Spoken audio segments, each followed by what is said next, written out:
5분이 순식간에 사라지는 5분 순삭 관전 포인트. 자, 이번엔 수도권 밑으로 한번 가보겠습니다. 선거 때만 되면 이목이 쏠리고 여야 모두 공을 많이 들이는 곳 바로 충청입니다. 자, 충청의 아들이네, 충청의 사위네, 이런 장면 선거철마다 많이 보셨을 거예요. 충청의 표심은 실리투표의 성향이 강하다 보니 매 선거마다 족집게 표심, 선거의 풍향계로 불리고 있는데요. 충청은요, 제5회 지방선거부터 국민의힘은 전패를 기록하고 있는데요. 그런데 지난 대선에선 충북, 충남, 대전 모두 윤석열 대통령이 승리했습니다. 특히 충남은 민주당세가 강한 곳이었는데 이번에 충남을 지역구로 둔 박완주 의원의 성비위 문제가 터지면서 이 충청권에 출마한 민주당 후보들은 물론이고 수도권 충청, 호남, 제주를 연결하는 서부벨트에서 승리하겠다는 민주당의 전략에도 비상등이 켜졌습니다. 자, 이 기회를 틈타 국민의힘은 윤석열 대통령의 취임 효과를 앞세워 대승을 거두고 향후 충청권의 민심을 장악하겠다는 계획인데요. 오늘 충청권의 관전 포인트는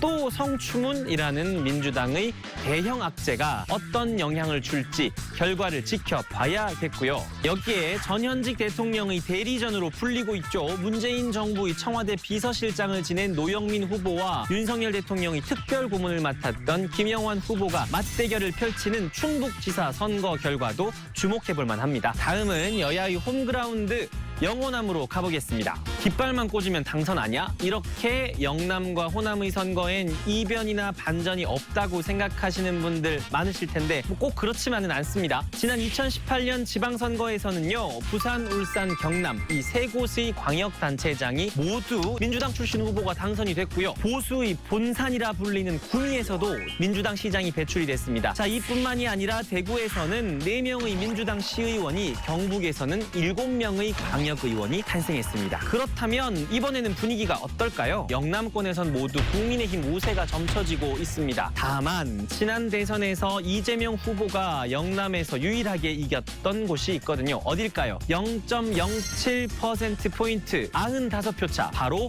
울산 북구입니다. 울산은 현대차 울산 공장이 있어서 노동자의 도시이자 젊은 도시로 알려져 있는데 현재 울산시장과 울산 북구청장 모두 민주당 출신이거든요. 선거 결과도 한번 주목해 보시죠. 다음은 보수의 심장 대구 경북입니다. 본선보다 예선이 더 치열하다는 대구시장 선거. 유영하 변호사와 김재원 전 의원 제치고 무야홍 홍준표 전 대표가 대구시장에 등판했는데요. 상대는 서재헌 전 민주당 상근 부대변인입니다. 자, 홍준표 전 대표가 54년생, 서재헌 후보가 79년생이니까 두 사람의 나이 차이는 무려 25살. 과연 이 25살 형을 상대로 얼마나 선전을 할 수 있을지는 두고 봐야겠습니다. 본선보다 힘든 예선전은 또 있습니다. 이번엔 호남으로 한번 가보겠습니다. 민주당 공천은 곧 당선이라는 호남 지역의 특성상 광주시장 경선은 역대 가장 치열한 경쟁이 펼쳐졌는데요. 4년 전에 이용섭 현 시장에 밀렸던 강기정 후보가 이번에는 이용섭 시장을 꺾고 광주시장 본선 무대에 진출하게 됐습니다. 그런데 지난 대선에서 윤석열 대통령의 광주 득표율 얼마인지 아십니까? 12.7%라는 두 자릿수 득표율을 기록하며 상당히 선전했는데요. 국민의힘 주규환 후보가 이 기세를 몰아 두 자릿수 득표율을 기록할 수 있을지도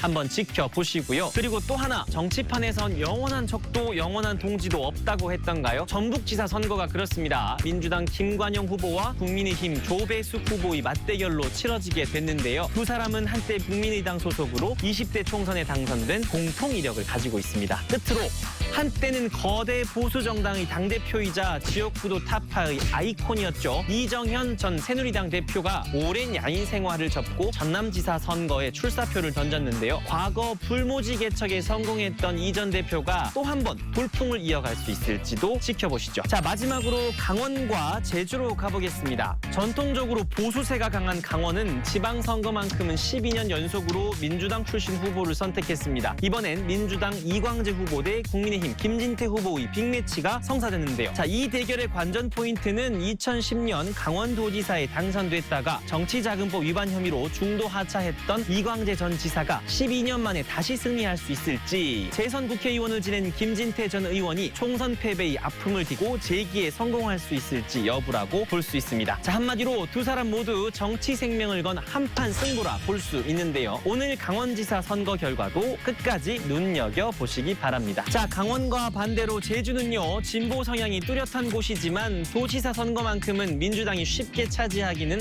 힘든 곳이었습니다. 국민의힘 허향진 후보와 민주당 오영훈 후보가 맞대결을 펼칩니다. 지난 대선에서 제주는 이재명 후보가 10%포인트가량 승리한 곳이어서 민주당에 좀 더 유리할 것으로 보이는데요. 한번 지켜보시죠. 지금까지 5분 순삭 관전 포인트 이재준 기자였습니다.